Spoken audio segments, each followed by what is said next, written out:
రాజకీయ ప్రయోజనాల కంటే కూడా రాష్ట్ర ప్రజల ప్రయోజనాలు, రాష్ట్రం బాగోగులు ముఖ్యం కాబట్టే మేము ఈరోజు ప్రధాన ప్రతిపక్షంగా రాష్ట్ర ప్రజల పక్షాన కేంద్ర మంత్రివర్యులు, కేంద్ర రైల్వే మరియు ఐటీ మంత్రివర్యులు అశ్విని వైష్ణవ్ గారిని గౌరవ పార్లమెంట్ సభ్యులతో సహా కలిసి మా జగదీశ్వర్ రెడ్డి గారు నేను కలవడం జరిగింది. వాళ్ళు ముఖ్యంగా రైల్వే రంగానికి సంబంధించిన కొన్ని సమస్యలు, అట్లాగే ఐటీ రంగానికి సంబంధించి కొన్ని సూచనలు వారికి మేము చేయడం జరిగింది. ప్రస్తుతం రాష్ట్రంలో ఈరోజు మరి ఈ సౌత్ సెంట్రల్ రైల్వే, దక్షిణ మధ్య రైల్వే ఏదైతే ఉందో దీన్ని పునర్విభజన చేసే కార్యక్రమం నడుస్తూ ఉంది. మేము గౌరవ మంత్రి గారికి చెప్పింది ఏమంటే, దయచేసి మీరు కాజీపేట ప్రజల కోరిక, వరంగల్ ప్రజల కోరిక కాజీపేటలో రైల్వే డివిజన్ కావాలని, రావాలని, అందులో భాగంగా దయచేసి కాజీపేటలో ఒక రైల్వే డివిజన్ని ఏర్పాటు చేయాలని చెప్పి మేము వారిని కోరడం జరిగింది. ఇది మా ప్రతిపాదన కాదు, రైల్వే ఉద్యోగులు, రైల్వేకి సంబంధించిన నిపుణులు చెప్తున్న ప్రతిపాదన. మేము ప్రతిపాదించిన ఈ రైల్వే డివిజన్లో కాజీపేట బల్లార్షా, పెద్దపల్లి నిజామాబాద్, కాజీపేట ఎర్రుపాలెం, డోర్నకల్ మనుగూరు, మోతమర్రి విష్ణుపురం, కాజీపేట వంగపల్లి సెక్షన్లు ఉండాలని సూచించాం. రైల్వే ఉద్యోగులు కూడా ఈ విషయంలో సంపూర్ణ మద్దతు తెలియజేస్తూ ఉన్నారు. ఇక్కడ విషయం ఏమంటే 900 కిలోమీటర్లు మాత్రమే ఉండే గుంటూరుని ఒక డివిజన్గా చేస్తూ ఉన్నారు. మాకు ఆ విషయంలో అభ్యంతరం లేదు. అట్లాగే 2200 కిలోమీటర్లతో విజయవాడ గుంతకల్ డివిజన్ పనులు కూడా జరుగుతూ ఉన్నాయి. మరి ఇక్కడ కాజీపేటలో దాదాపు 2000 కిలోమీటర్ల ట్రాక్ ఉంది కాబట్టి దీన్ని కూడా డివిజన్గా ఏర్పాటు చేయాలని కోరాం. అట్లాగే మా రవిచంద్ర గారు కూడా కొత్తగూడెం డివిజన్ ఏర్పాటు చేసే సాధ్యాసాధ్యాలు పరిశీలించాలని చెప్పి వారు కూడా వివరంగా మరి మంత్రి గారికి రిప్రజెంటేషన్ కూడా ఇవ్వడం జరిగింది. సో కాజీపేట డివిజన్ అనేది ఒక డిమాండ్గా, అట్లాగే కొత్తగూడెం డివిజన్ అనేది మరొక డిమాండ్గా సాధ్యాసాధ్యాలు పరిశీలించి ఏ రకంగా చేస్తే బాగుంటుందో మరి న్యాయం చేయాలి అని చెప్పి వారికి కోరడం జరిగింది. అట్లాగే మీరు హైదరాబాద్ నుంచి కరీంనగర్ దాకా ఉన్న కొత్తపల్లి మనోహరాబాద్ రైల్వే లైన్ ఏదైతే ఉందో, పెద్దలు కేసీఆర్ గారు ఆనాడు కేంద్ర మంత్రిగా ఉన్నప్పుడు 2004-05 సంవత్సరంలో ఆ రోజు అప్పటి ప్రధానమంత్రి మన్మోహన్ సింగ్ గారిని ఒప్పించి ఆనాటి కరీంనగర్ పార్లమెంట్ సభ్యుడిగా కేసీఆర్ గారు కొత్తపల్లి, మనోహరాబాద్, సిద్దిపేట, సిరిసిల్ల, వేములవాడ మీదుగా చొప్పదండి నియోజకవర్గం మీదుగా కరీంనగర్కు కలిపే ఈ బ్రాడ్ గేజ్ రైల్వే ప్రాజెక్టును ఆ రోజు మంజూరు చేయించారు, దాదాపు 21 సంవత్సరాల కిందట. ఇది మొత్తం 151 కిలోమీటర్ల ప్రతిపాదన. కానీ ఎప్పుడైతే కేసీఆర్ గారు మరి తెలంగాణ ఇవ్వనందుకు నిరసనగా కేంద్ర మంత్రివర్గం నుంచి పక్కకు జరిగారో 2006లో, 2006 నుంచి 2014 వరకు 8 సంవత్సరాలు కాంగ్రెస్ ప్రభుత్వం ఆ ప్రతిపాదనను పూర్తిగా కోల్డ్ స్టోరేజ్లో పెట్టింది, పక్కన పెట్టింది. ఆ తర్వాత తిరిగి మళ్ళీ తెలంగాణ ఏర్పడ్డ తర్వాతనే మళ్ళీ ఇక్కడ కేంద్రంలో బీజేపీ ప్రభుత్వం వచ్చినాక మేము వారిని సంప్రదించి వారికి కొన్ని మరి కీలకమైన నిర్ణయాలు తీసుకోవడం వల్ల ముందుకు కదిలింది. అందులో ఏం చెప్పాము, ఉచితంగా భూసేకరణ మేమే చేసిస్తామని చెప్పి ఆ రోజు రాష్ట్ర ప్రభుత్వ పరంగా మనం ప్రతిపాదించడం జరిగింది. అట్లాగే 3వ వంతు ప్రాజెక్టు నిర్మాణ ఖర్చులో కూడా 3వ వంతు మేము భరిస్తాం, 1/3 కాస్ట్ మేము భరిస్తామని చెప్పాం. ప్రత్యేక ఒప్పందం చేసుకున్నాం. అప్పుడు పనులు 2014 తర్వాత మొదలైనాయి. మరి మొదలైన పనులు మధ్యలో కోవిడ్ వచ్చినా, ఇంకా ఇతరత్ర సమస్యలు వచ్చినా, మోడీ గవర్నమెంట్ సహకరించకపోయినా మనోహరాబాద్ నుంచి సిద్దిపేట వరకు సుమారు 76 కిలోమీటర్ల వరకు రైల్వే లైన్ పూర్తయింది. పూర్తయి అక్టోబర్ 3, 2023 అంటే మేము దిగిపోకంటే 2 నెలల ముందే ఆ 76 కిలోమీటర్లు పూర్తి చేశాం. కానీ మిగతా 75 కిలోమీటర్లు ఏదైతే ఉందో సిద్దిపేట, సిరిసిల్ల, వేములవాడ, అక్కడి నుంచి మనకి చొప్పదండి మీదుగా కొత్తపల్లి పోయేది, ఇంతవరకు మళ్ళీ 2.5 సంవత్సరాల్లో కాంగ్రెస్ ప్రభుత్వం వచ్చింది, మళ్ళీ ఆ రైల్వే లైను మళ్ళీ ఆగమైపోయే పరిస్థితి ఉంది. అందుకే ఇవాళ కేంద్ర మంత్రి గారిని తెలంగాణ ప్రభుత్వం ఇంకా కొన్ని డబ్బులు ఇవ్వాలి. మనం గతంలో చేసుకున్న ఒప్పందం ప్రకారం 416 కోట్ల రూపాయలు మరి ఇవ్వాలి. అది ఇవ్వకపోవడం వల్లనే ఇవాళ కాంగ్రెస్ ప్రభుత్వ సహాయ నిరాకరణ వల్లనే ఆగింది అని చెప్పి మంత్రి గారు కూడా మాకు చెప్పడం జరిగింది. భూసేకరణ మరొక 96 హెక్టార్లు చేయాల్సి ఉంది అని చెప్పి మరి ఇక్కడ రాజ్యసభలో కేంద్ర ప్రభుత్వం మా సభ్యులు ప్రశ్న అడిగితే సమాధానం కూడా ఇచ్చారు. ఇక్కడ వాస్తవం ఏమంటే 20 ఏళ్ల కింద ప్రతిపాదించిన ప్రాజెక్ట్, ఇక సమయం గడిచిన కొద్దీ కాస్ట్ పెరుగుతూ ఉంది.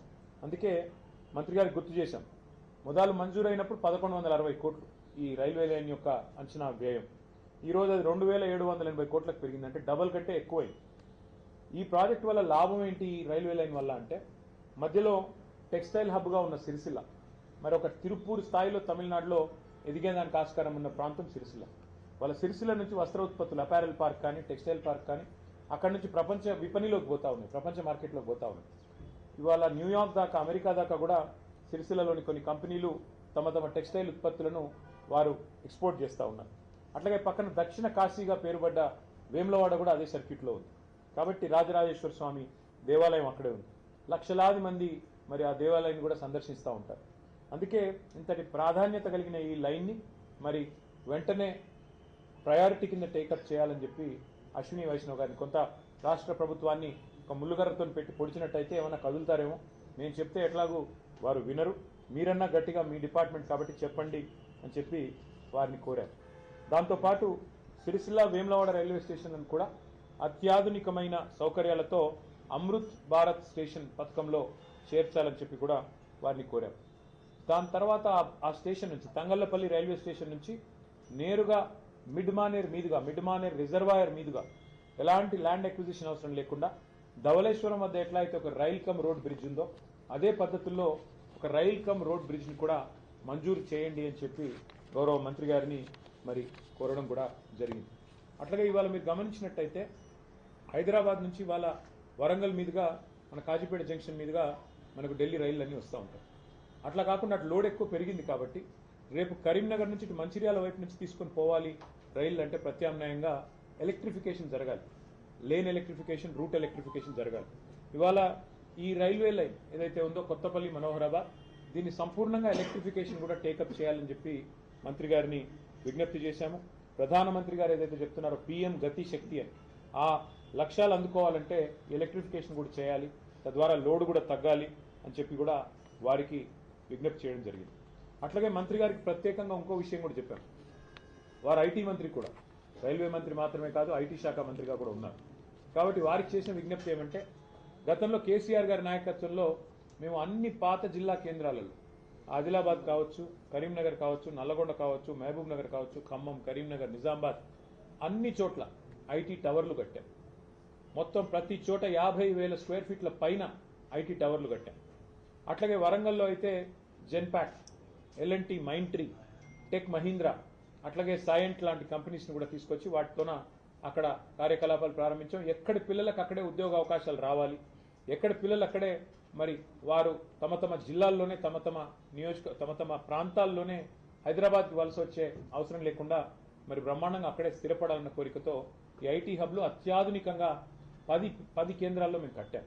ఇవాళ అవన్నీ కూడా కాంగ్రెస్ ప్రభుత్వం వచ్చిన తర్వాత దివాలా తీసి బూత్ బంగ్లాలుగా మారిపోయే పరిస్థితి వచ్చింది. అందుకే ఇవాళ కేంద్ర మంత్రి గారిని ఏం కోరామంటే, ముఖ్యంగా వరంగల్ అనేది హైదరాబాద్ తర్వాత 2వ అతిపెద్ద పట్టణం తెలంగాణలో, 10 లక్షల జనాభా ఉన్న పట్టణం, బ్రహ్మాండంగా పెద్ద ఎత్తున కాలేజీలు, పెద్ద ఎత్తున విద్యార్థులు ఉన్న ప్రాంతం వరంగల్.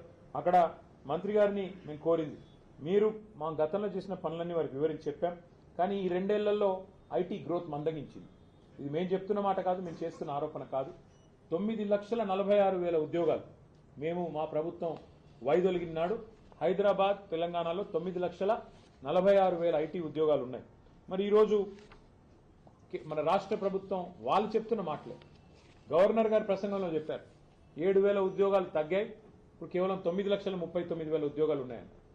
మొన్న బడ్జెట్ ప్రసంగంలో బట్టి విక్రమార్క చెప్పారు, ఆర్థిక మంత్రి గారు, డిప్యూటీ సీఎం గారు, కేవలం 9,39,000 అంటే మేము దిగిపోయిన నాడున్న ఉద్యోగాల కంటే 7,000 ఉద్యోగాలు ఇవాళ రాష్ట్రంలో ఐటీ రంగంలో తగ్గినాయని చెప్పి రాష్ట్ర ప్రభుత్వమే స్వయంగా ఒప్పుకుంటా ఉంది.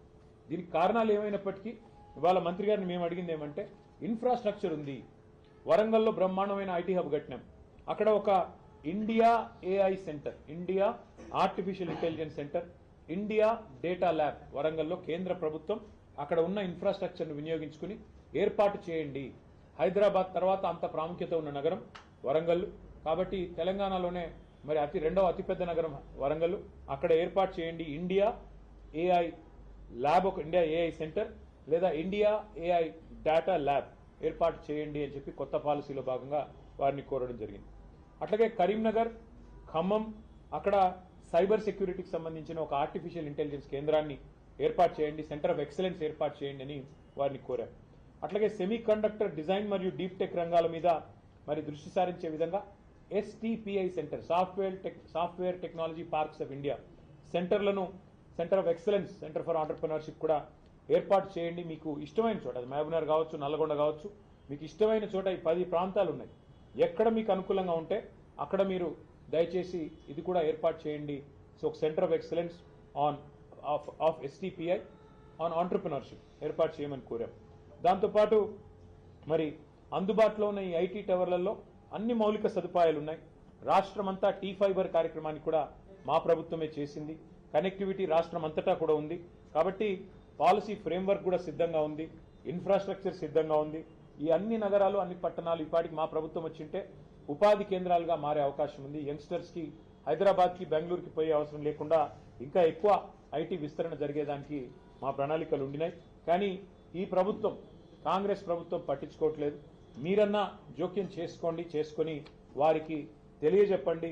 ఈ Tier 2 సిటీస్ అంటే ద్వితీయ శ్రేణి పట్టణాలు, వాటిని మరి పెంచాలి, విస్తరించాలి.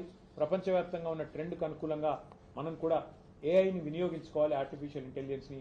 అందులో భాగంగానే AI డేటా ల్యాబ్స్ కానీ, AI సెంటర్స్ కానీ ఏర్పాటు చేయండి అని చెప్పి మరి కేంద్ర మంత్రి గారికి కొన్ని విలువైన సూచనలు కూడా చేయడం జరిగింది. దాదాపు అన్ని విషయాలు కూడా వారు విన్నారు. మరి విని తప్పకుండా పరిశీలిస్తానని చెప్పి మాటిచ్చారు. మాటిచ్చిన తర్వాత మరి రైల్వే, అదేవిధంగా IT 2 రంగాలకు సంబంధించి కూడా చాలా సావధానంగా అన్ని కూడా వారికి వివరించి చెప్పాము. న్యాయం జరుగుతుంది అని చెప్పి ఆశిస్తాము. Thank you. ఢిల్లీకి వస్తుంది సీఎం రేవంత్ రెడ్డి ఉంటున్నటువంటి సమయంలోనే కేటీఆర్ వస్తున్నారు. ఇద్దరేదో కోఆర్డినేషన్ చేసుకోవడానికి, మీటింగ్లు పెట్టుకోవడానికి వస్తున్నారని చెప్పి మధ్యాహ్నం ధర్మపురి అరవింద్ కామెంట్. అంటే ఆయన జూబ్లీ హిల్స్ లో ఉంటాడు, నేను కొద్ది దూరంలో ఉంటాను. మాకు ఢిల్లీ దాకా రావాల్సిన అవసరం లేదు. సీక్రెట్ మీటింగ్స్ అంటే రేవంత్ రెడ్డి గారు కేసులు పెట్టేది మా మీద, రోజు తెల్లారులేస్తే దాడి చేసేది మా మీద. రేవంత్ రెడ్డి గారికి రహస్య మిత్రులు బీజేపీ వాళ్ళని రాష్ట్రం అందరికీ తెలుసు. ఎందుకు ఇప్పుడు కేంద్ర మంత్రి బండి సంజయ్ గారి కొడుకును 9 రోజులు అరెస్ట్ చేయకుండా కాపాడింది రేవంత్ రెడ్డి గారు అని అందరికీ తెలుసు. కేంద్ర మంత్రి మరి కేంద్ర పథకంలో, అమృత్ పథకంలో రేవంత్ రెడ్డి గారి బావమరిది కాంట్రాక్ట్లు ఇచ్చింది ఎవరో అందరికీ తెలుసు. కేంద్ర మంత్రులు ఇక్కడ ఉన్న వాళ్ళందరికీ తెలుసు. అట్లాగే ఇవాళ సింగరేణిలో కుంభకోణం జరుగుతుంటే కూడా అక్కడ సృజన్ రెడ్డి గారి నాయకత్వంలో, రేవంత్ రెడ్డి గారి బావమరిది గారి నాయకత్వంలో భారీ కుంభకోణాలు జరుగుతుంటే మేము వచ్చి ఇక్కడ కంప్లైంట్ చేస్తే కూడా కేంద్ర ప్రభుత్వం స్పందించట్లేదని అందరికీ తెలుసు. హైదరాబాద్ సెంట్రల్ యూనివర్సిటీ భూముల మీద మేము ఉద్యమం చేస్తే, పిల్లలు ఉద్యమం చేస్తే అల్టిమేట్గా సెంట్రల్ ఎంపవర్డ్ కమిటీ, మరి సుప్రీంకోర్టు అపాయింట్ చేసిన కమిటీ వచ్చి దీన్ని వెంటనే విచారించండి ఈడీ అని చెప్పారు. ఇంతవరకు మరి అతి లేదు, గతి లేదు. ఈడీ దాడులు జరిగితే రాష్ట్రంలో మంత్రుల మీద, పొంగులేటి శ్రీనివాసరెడ్డి మీద 2 ఏళ్ల తర్వాత కూడా ఇంతవరకు కేసు లేదు. కాబట్టి ఎవరికి రహస్య మిత్రులు, ఎవరితో కలిసి ఉన్నారు రాష్ట్ర ప్రజలకి తెలుసు, మీకు తెలుసు.